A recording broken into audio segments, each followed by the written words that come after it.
Hi there, Vasco Duarte here, your host. I wanted to share a story with you. You know how sometimes Agile just feels like following another checklist? When processes and frameworks feel more important than what we are trying to achieve, and sometimes even like handcuffs. I was talking to a customer of the Global Agile Summit, and he used a term that I kind of stuck in my mind. He said, "I have agile fatigue." And I've heard that a lot from people since then. But here's the thing, it doesn't have to be this way.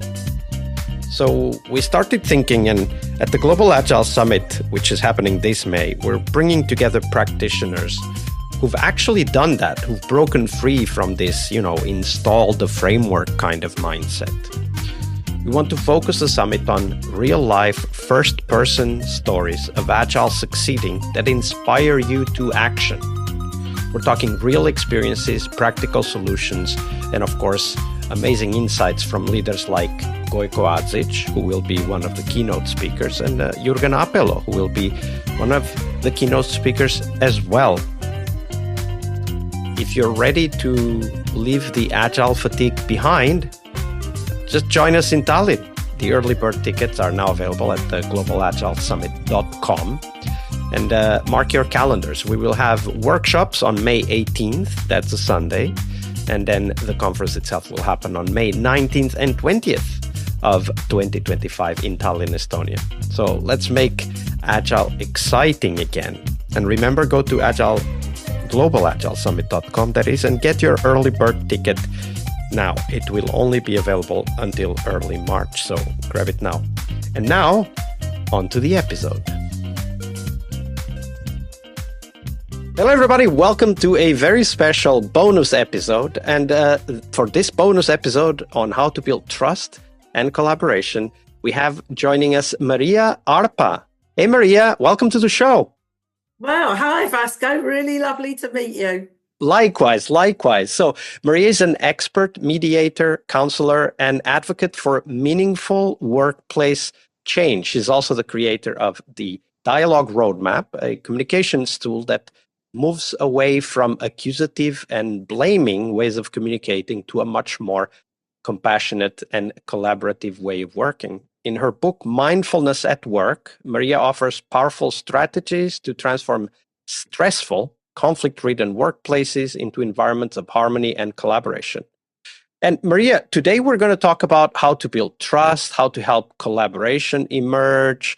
What specific advice do you have for us who work within these organizations and struggle to maintain a collaborative and productive level of communication, especially during periods of uncertainty and organizational change? Great question. Thank you. And what comes to mind immediately that you talk about, building and maintaining, is for people working with teams is always to remember that in workplaces, there are power imbalances, and we cannot ignore those power imbalances. So for me, what's really important is to expose the power imbalances, be real about them, have a clear understanding of where the power lies and how we're using it. So let's dive into that a little bit more. So let's take a specific example. Luke, our faithful Scrum Master out there, fighting the evil forces of conflict and lack of productivity, is probably dealing with this kind of communication. Maybe there's a stressful situation at work and the communication is kind of sliding into more like conflict and blaming. When you talk about power imbalances, what should look for, and what would be the ways to productively mention those, bring them up to the level of consciousness of the people involved? So for me, when I want to deal with the power imbalances, the first thing is to get really transparent about what is the contract between us all. So starting for me, one of the things, and when I talk about contracts, I don't mean the contract that we wrote and signed when we took the job. or when we engaged with the business, the contracts that we made that are often unspoken about courses of dealing, about how I'm connecting with you. What assumptions have you built up about me? What do you tell yourself about your power to fire me or to make my life a misery, and my power to do less work and to be resentful? And so for me, what's really important is that we don't talk about these things openly. So what happens is most people are acting them out. So when we're acting things out, and we're trying to do that within a time pressure, within a productivity, within a delivery, we're going to get very, very unhappy, very messy, and lots of conflict is going to escalate. So one of the things that I've found, and I've got a really good example that I can share with you, is to create spaces for these conversations. You can't have these conversations while you're trying to do the work and meet a deadline, but you can regularly pull people out into a safe space that's properly mediated and have these honest conversations. And the example I have is a team that had got on with each other really, really well, lots of collaboration, very creative team, lots of creativity, suddenly becoming hostile towards each other, snappy, criticising each other. And what I did was I pulled them out, and we brought the head of the department in, and we had a 3-hour facilitated conversation. And what we discovered is that everybody in the business knows that cuts are going to be made. And so because they're a creative team, what they did was they started competing with each other to shine better than the other person in order not to be the person that's going to be, terminated. Fired. Yeah, fired or terminated in the process. But they hadn't stitched together that that's what they were doing. It was unconscious. People often don't do things consciously. They don't wake up and say, how can I make life more miserable for me and other people? We act things out because we haven't found the dialogue or the quality of conversation. So what we were able to do was understand the fears, how a previously secure team were now feeling insecure, and how that had played out in the day-to-day, and able to then bring it back to competing with each other. And actually the quality of work going down all around is actually not going to make any difference in the restructuring of the business. Well, one of the things that I'm curious about is what was it that you kind of organized? What was the strategy? What is the space, physical or otherwise, that you created for that to come up? Because that sounds like something that is extremely vulnerable and exposing for someone to willingly admit in front of their colleagues. So I use a communications tool that I created called the Dialogue Roadmap. And the Dialogue Roadmap is a way of us having an authentic conversation, only going as far as we're prepared to go. So I don't put anybody into any states of vulnerability that they're not choosing. But it stops us having a debate, because the model of conversation that we use in all over in mainstream society is a debate model. And the debate model is preparing your answer while somebody is talking, trying to be right, having one argument prevail over all others, attack and defense, competition. Don't forget, we give children prizes for debating societies. We don't give children prizes for collaborative behaviour. We put children in competition with each other to get stars or certificates or grades. But where do we ever say, actually, let's have a look at how so-and-so helped so-and-so? Let's have prizes for that. So we take those, I mean, I've got a lot to say about this, about how we replicate all of our traumas from school in the workplace. And we create the worst kind of childish melting pot. And sometimes even involuntarily, right? Like we're not on purpose trying to do that. Yes. Yeah. Oh, all of this is unconscious. So I create spaces where people can come along and, I've got methodology. Everybody's allowed to speak and nobody interrupts. We go round in a circle. I repeat back what I hear. I use what I hear to get to the true feelings and needs, not the superficial conversation.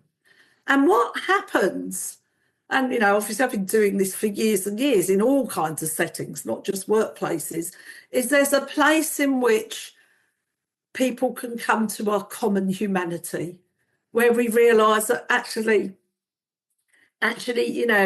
without putting too fine a point on it, whether you are the boss or whether you have the power to find, we all still need to go to the bathroom. We all still need to eat. We all still need to rest. We all want and crave respect. We all want recognition. So we don't go into your personal life and your personal traumas. We get to these common human needs and values, and we work around what are the strategies that we can use to build that kind of harmonious background. And what happens is this moment where people sigh and their shoulders go down and there's a sense of, oh, we got to humanity. Wow, there's so many questions I would like to ask next. It's hard for me to decide. Okay, so before we go too far, so the tool is called the Dialogue Roadmap, and for everybody listening, the link is in the show notes so that you can check it out and learn more about it. But give us a little bit more insight. Like, let's say there's a conflict, right? And you're bringing people together. Let's say you're a leader. You're mediating a conflict between team members. Like, what are some concrete easy tips you could give us based on that dialogue roadmap for leaders that may be tackling that kind of conflict right now? Well, I mean, it would, without turning this into a training, there are some very, very simple things. The first thing is you never bring people together in any kind of conversation unless you've done a confidential one-to-one with them. And during that one-to-one, the worst thing you could possibly do is ask somebody how they think the other person's feeling. Then this is such a common mistake, such a common mistake. So I would always have a one-to-one with somebody and I would literally just listen to them, just hear where they're coming from, what's upsetting them, what's ailing them. I've got, as I said, the dialogue roadmap takes people through a journey and always leaves people in the driving seat of what they want to say and where they want to go. But I can usually then get to the needs and the point of building them, having confidence in me to take them into that room comes from empathic connection. One of the things that I've learned is that empathy drives change. It drives change from the inside out. You see, you can get change from the outside in. You can make it look like things have changed. And that's at the individual or at the group level. I can say, oh, my life's, out of control or chaotic or I'm unhappy. So what I'm going to do, I'm going to join a gym and I'm going to work less or work more, but that's all external. You're changing the scenery, hoping that by changing the scenery, something will change inside. And the way I work is change comes from the inside out. So let's focus on that, because one of the things that I very often talk to the Scrum Masters that I coach and consult is that before we want to change anything outside ourselves, we first need to understand what we need to change in ourselves, right? Like we very often talk about modeling specific behaviors, and you've mentioned a few already. What do you think are the behaviors that we as Scrum Masters, Agile coaches can model that lead to that kind of result of creating empathy and creating openness in the people we talk about, solving problems together and recognizing our humanity? Oh, well, that's really simple. That's a really simple first base. And that is, how am I taking care of myself? How am I walking into anywhere? Because you see, I say that a lot of the care and a lot of the connection that I make comes because I do my work, I get my supervision, I take care of myself, and I have quite a calm nervous system, because most of us don't realize that what we've done is we've wound ourselves up. Our nervous systems are on hyperactive mode, even when we're polite and slow, and just because we can put something on display superficially. And so the most important thing is, have I done the work to calm my own nervous system down? Because people are very drawn to people with calm nervous systems. That's the first place. And for me to do that, I've been in my life, I've been out of control, I've, whatever. And it's been a journey, it's been a journey over 30 years. I never stop asking myself, where am I getting support? How am I talking to myself? What wounds are coming up to the surface? There's a whole other thing about the trauma that we live under in our mainstream society, which is only increasing. Especially with the speed and reach of social media. I mean, anyone looking at social media these days will find very easily extremely aggressive conflict debates rather than coming together, learning together, and building a better future together. Absolutely. Well, one of the things was that when computers kind of were made available to everybody, my generation, I'm a boomer, we were promised that if we learned this technology, we were going to have all this free time. What a con! Yeah, I've never worked so hard in my life. I mean, free time is not coming, that's for sure. But, Yeah.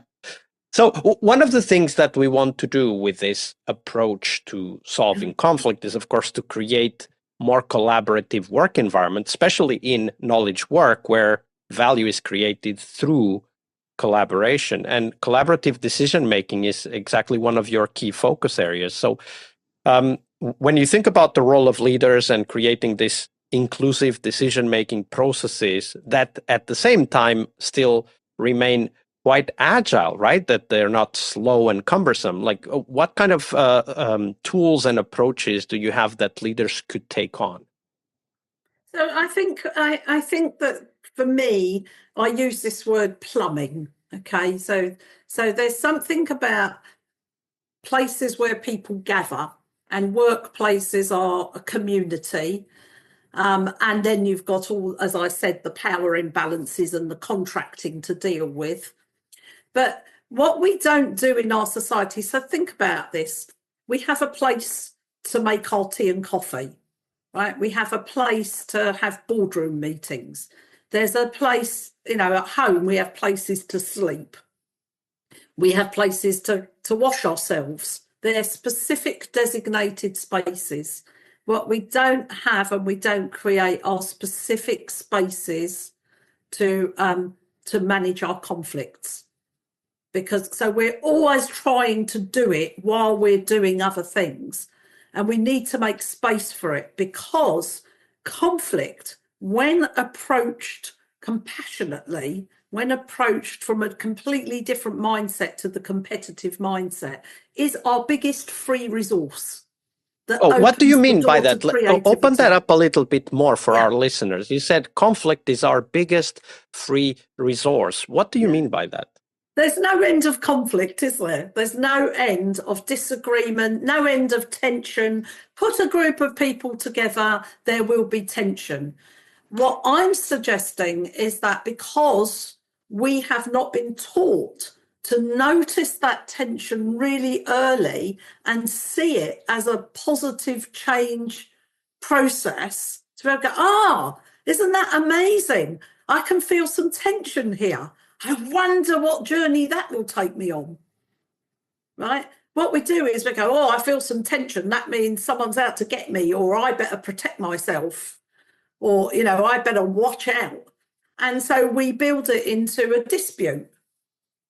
And so for me, there's so much conflict around. It's a fantastic resource to provide a doorway into our most creative selves, because when a conflict has started, change has already taken place.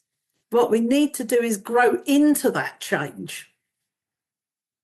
Yeah, when the conflict has started, change has already taken place. It's already begun. Yeah, that's an amazing thought. Very often in our groups of practitioners, we talk about how change resistance is actually a resource, pretty much the same way you talk about conflict. But of course, we need to learn how to channel it, right? And let's take a specific example. Let's say an organizational transformation, and we see that there's conflict about what are the next steps that we should take. And perhaps that are some, expectations and status or power imbalances involved in that kind of decision.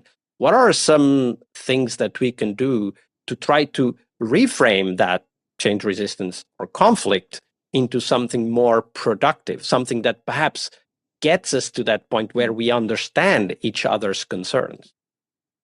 So I think that's where I was going with my talk about the word plumbing, because often when I'm going into workplaces, you might have something that looks really glossy, but the conflict has nowhere to drain.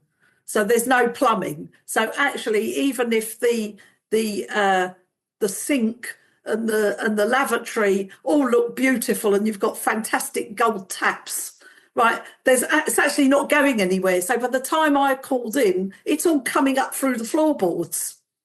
And so what I do is I go in and put a retrofit in to manage the plumbing, because you see, you will never be able to change things as incidents are happening. Mm-hmm. You have to, the incident and the system, all the incidents do is they inform you of where your systems are not working. So in an incident, all you can do is try and bring people back to safety and to emotional intelligence. That's the best you're going to do. If all you ever do is wait for incidents and tell people off and give them warnings and shout at them, you're actually damaging. You're actually creating damage. But when I take a more global view and I go, okay, so what I notice is that in these moments or at these times or when these people are together, I get incidents. What is it in my system that I need to look at? Now we can go through a change process. Mm-hmm. And bringing people back to safety, of course, is part of what you call restorative practices, right? Yes. Like what are some of the things that maybe we can start building in slowly into the way we work with teams before the incidents, right? Like what are those practices that we could maybe take into account and kind of build slowly into what we do on a regular basis? Well, I think, one of my trainings is called Words Can Be Windows or Walls. And, language is the software in our brains that we use to tell us what to do. So if we are replicating school or all these detective shows that we see on telly, where actually we're in the enforcement mentality, then if you're using an enforcement mentality, expect people to lie, expect people to cover up, expect people to do the minimum that they need to do to stay out of trouble. So for me, the words that we use, if I'm using language from the heart, not from the head, then I'm in a different space. You will know immediately that the relationship between us is as important as what we're about to deliver. And the interesting thing for me, I work a lot in prisons, for example, schools, prisons, and the enforcement mentality, where all it does is it just creates a them and us. who's holding the power and who can punish me today? And what do I need to do to look good enough to either stay out of trouble or to take my revenge in some way that can't be seen? If we want people to deliver, then I need to feel relaxed. I need to feel content. I need to feel that I matter in some way, that my content, that my contribution actually has some meaning. And we use words.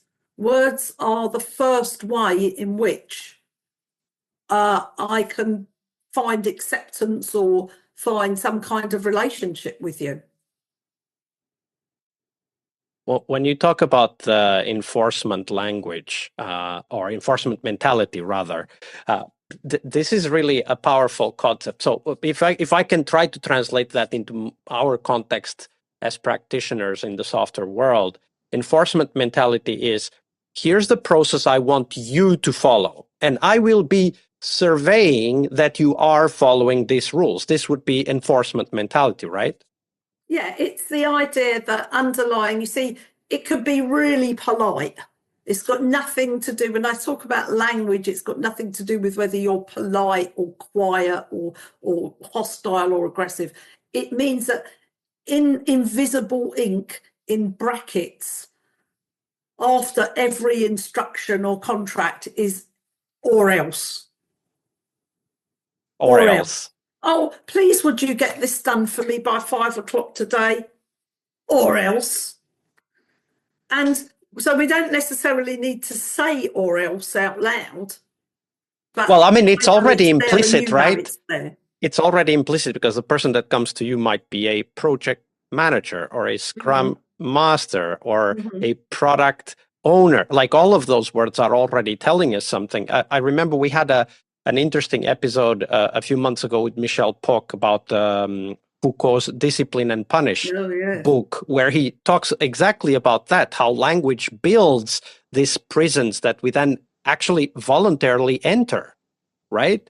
And absolutely. And of course, for us, what's really important is to step out of those, right? Like, understand that we are really trying to build something collaboratively. So without going through the philosophy of language and culture, like, what are some concrete things we can help our listeners to take on as a way to step out of that enforcement mentality?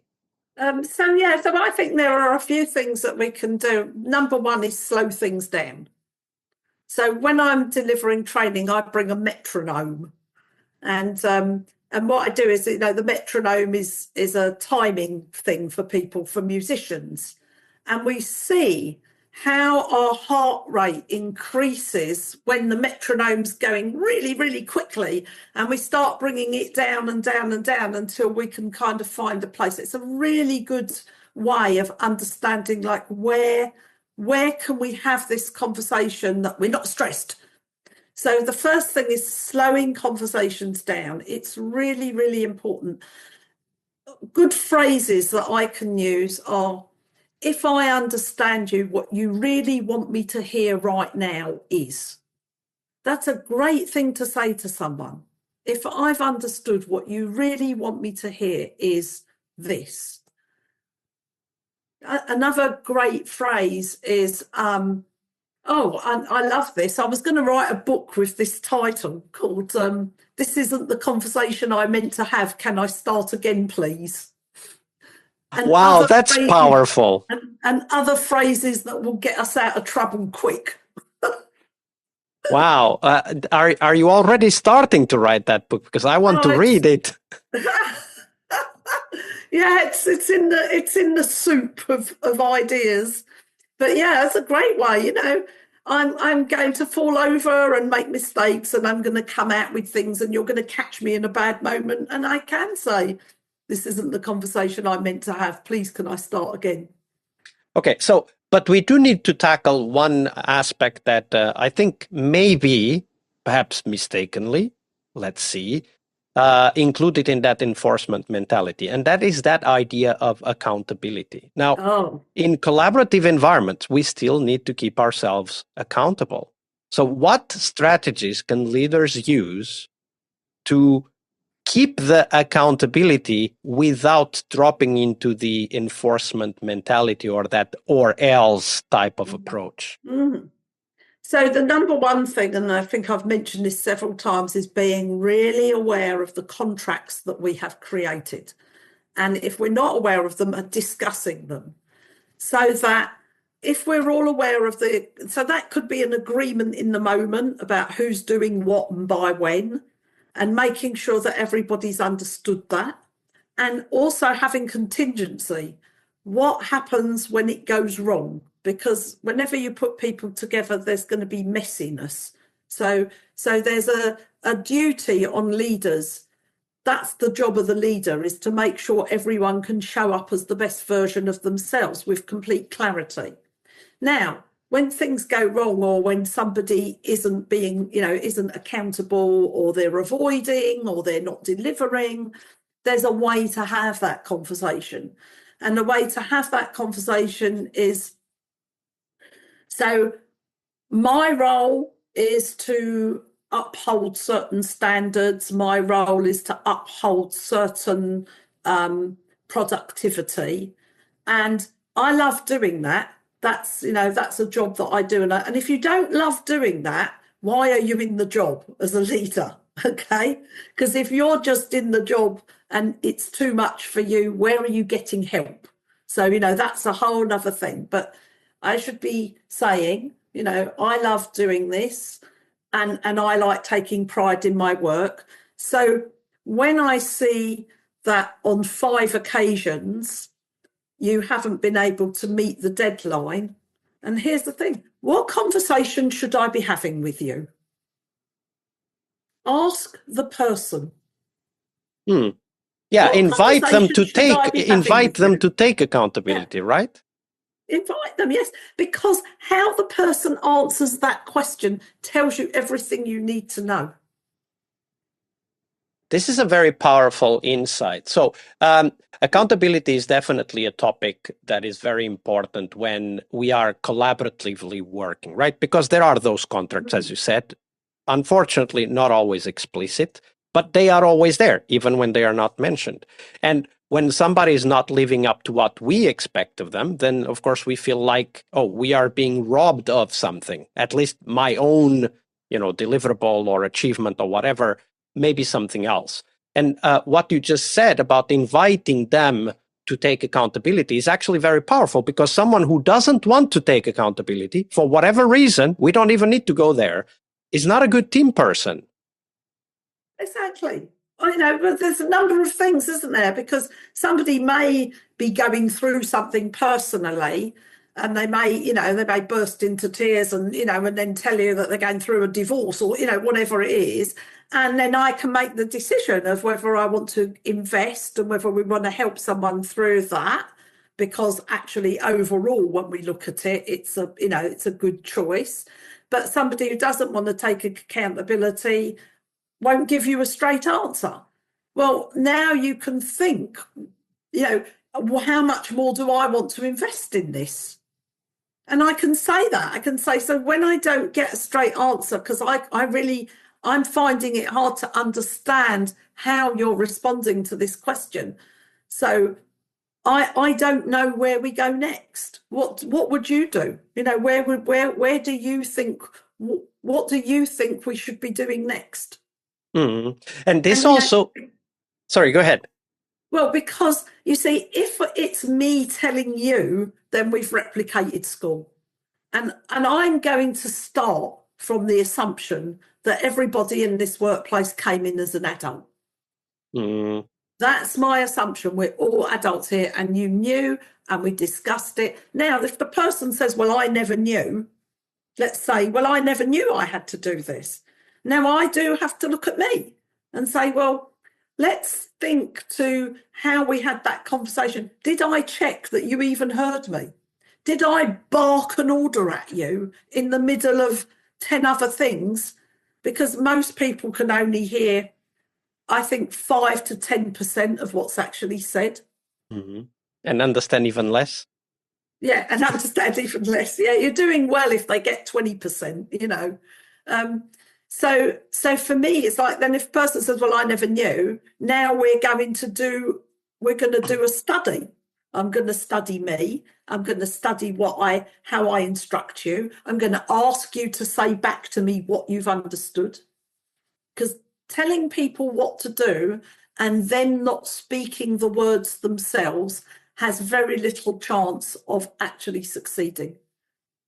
Yeah, inviting people to repeat what they understood is as effective as also us saying, here's what I understood, right? Yes. Absolutely. Maria, this has been a wonderful conversation. I mean, I could go on for hours. There's so much material here and very concrete tips. So thank you for sharing all of those. Now, if people want to know more about you and the work that you're doing, where should they go? So there's a couple of websites. I mean, specifically to workplaces is workplacehuddle.com. But actually, if you want to get in touch with me, just Google my name. Fortunately, there are not many Maria Arpas in the world. There are a few, but we're in the minority. And if you Google Maria Arpa, I will show up. And if you email me from the websites, then it will come straight to me. Absolutely. So we'll put the link to Maria's website, workplacehuddle.com, also to the dialogue roadmap and to Mindfulness at Work, the book, for you to find and get in touch with Maria. And why not reach out and ask a few follow-up questions? Yeah, I would love that. Thank you, Maria, so much. it's been a pleasure. Thank you very much for your generosity with your time and your knowledge. Thank you. This has been fantastic. Thank you. We really hope you liked our show. And if you did, why not rate this podcast on Stitcher or iTunes? Share this podcast and let other Scrum Masters know about this valuable resource for their work. Remember that sharing is caring.